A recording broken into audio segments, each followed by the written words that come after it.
রমজান মাসে ভুলেও করা যাবে না এই ৫টি গুনাহ, তাহলে আপনার জন্য অপেক্ষা করবে চিরস্থায়ী জাহান্নাম এবং আপনার রোজা আল্লাহর দরবারে কবুল হবে না। তাই রোজা রেখে অবশ্যই নিজেকে এই ৫টি গুনাহ থেকে সরিয়ে রাখবেন। রমজান মাস হলো তাকওয়া বা আল্লাহ ভীতি অর্জনের মাস। এই মাসে কেবল পানাহার ত্যাগ করলেই রোজা পূর্ণ হয় না, বরং শরীরের প্রতিটি অঙ্গ প্রত্যঙ্গকে গুনাহ থেকে বাঁচিয়ে রাখা জরুরি। রমজান মাসে যেসব গুনাহ থেকে বিশেষভাবে সতর্ক থাকতে হবে তা নিয়েই থাকছে আমাদের আজকের ভিডিও।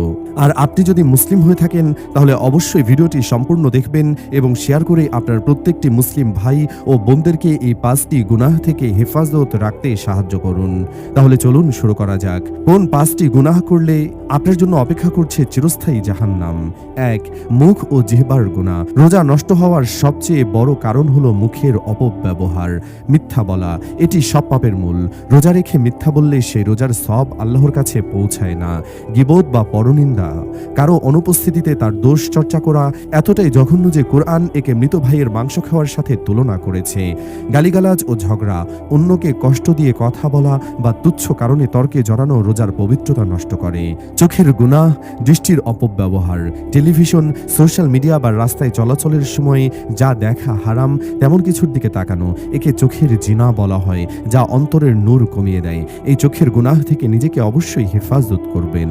কানের গুনাহ, হারাম কিছু শোনা, গান বাজনা, কারো গীবত বা মিথ্যা কথা মনোযোগ দিয়ে শোনা গুনাহ। কাউকে রোজার আমানত হিসেবে রক্ষা করতে হবে, কানকেও রোজার আমানত হিসেবে রক্ষা করতে হবে। তাই রোজা রেখে অবশ্যই কানের গুনাহ থেকে নিজেকে বিরত রাখতে হবে।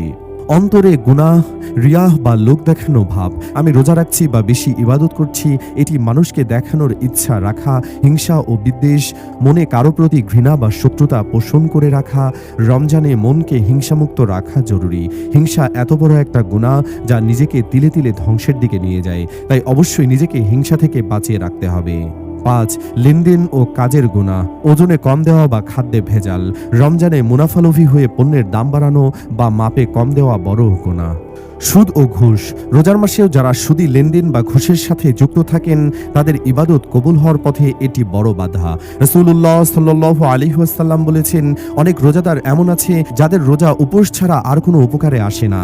ইবনে মাজাহ। অর্থাৎ গুনাহ না ছাড়লে সেই উপবাসের কোনো আধ্যাত্মিক মূল্য থাকে না। সংক্ষেপে মনে রাখার টিপস: রোজা মানে শুধু পেটের রোজা নয়, আপনার চোখ, কান, মুখ এবং হাতের পায়েরও রোজা হতে হবে। রোজা রেখে এটা মনে করতে হবে যে আমার অঙ্গের প্রত্যেকটা অঙ্গ প্রত্যঙ্গের রোজা। তাই রোজা রেখে অবশ্যই এই ৫টি গুনাহ করা যাবে না, তাহলে আপনার জন্য অপেক্ষা করছে ভয়াবহ জাহান্নাম। আপনি কি রমজান মাসে কোনো ইবাদত বা আমল সম্পর্কে জানতে চান যা গুনাহ থেকে বাঁচতে সাহায্য করবে? তাহলে ভিডিওটি অবশ্যই শেয়ার করে সকলকে এই গুনাহ থেকে বাঁচতে সহযোগিতা করুন। ধন্যবাদ।